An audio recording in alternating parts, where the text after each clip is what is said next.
नमस्कार दोस्तों, मैं हूं पुष्पा। आज मैं आप सबको ज्येष्ठ गणेश चौथ व्रत की कथा सुनाने जा रही हूं। श्री गणपति बप्पा का आशीर्वाद आप और आपके परिवार पर हमेशा बना रहे। जय हो गजानन की। ज्येष्ठ गणेश चतुर्थी व्रत कथा। पार्वती बोली, हे पुत्र, ज्येष्ठ मास में कौन से गणेश की पूजन करनी चाहिए? गणेश जी बोले, माँ, ज्येष्ठ मास की चौथ सौभाग्यदायक है। मुसदंत गणेश की पूजा तथा घी से बने पदार्थों से भोग लगाना चाहिए। पूर्व काल में पृथु राजा के राज्य में एक जयदेव ब्राह्मण रहता था। उसके 4 पुत्र थे।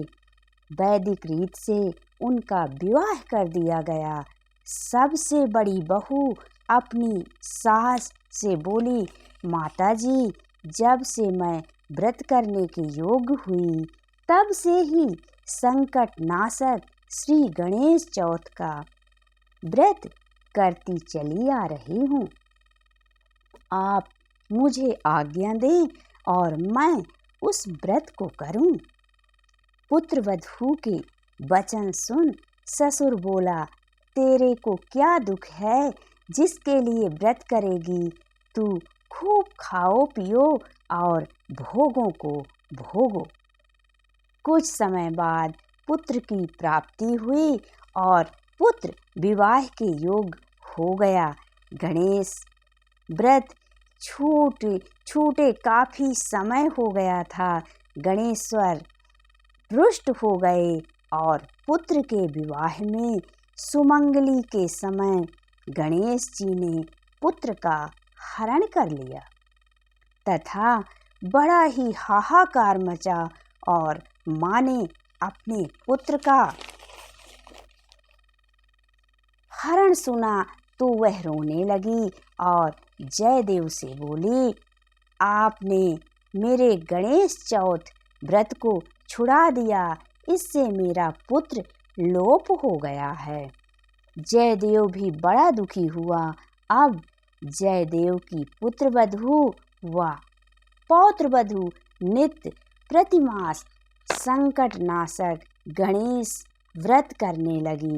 एक दिन गणेश जी दुर्बल ब्राह्मण का रूप धर के वहां आए और बोले, पुत्री, मुख शांति के लिए भिक्षा दे। पुत्रवधू ने बड़ी प्रसन्नता के साथ ब्राह्मण का पूजन कर भोजन कराया।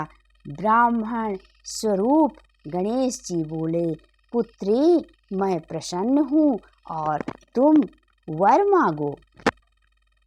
जयदेव की पौत्रवधू बोली, हे विघ्नेश, आप प्रसन्न हो तो मेरा पति मुझे प्राप्त हो। ब्राह्मण बोला, तेरा वचन सत्य हो और अंतर्धान हो गए। कुछ दिन बाद बालक घर आ गया। सभी बहुत प्रसन्न हुए और वेद विधान के अनुसार विवाह कार्य संपन्न हुआ।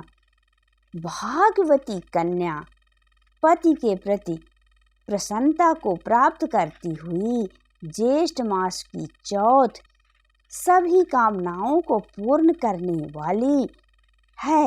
इस दिन व्रत करने वाले को एक दंत गणेश जी का पूजन करना चाहिए।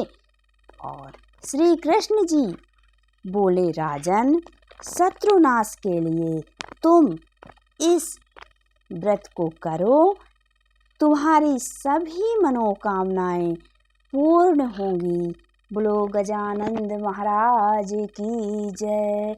ज्येष्ठ गणेश चौथ की जय। गणपति करिए कृपा, रखिए बुद्धि विवेक, करें सदा सबका भला, सबके प्रति हमने। विघ्न हरण तुम देवता, कर दो बेड़ा पार, गणपति बप्पा मोरया। जय हो रिद्धि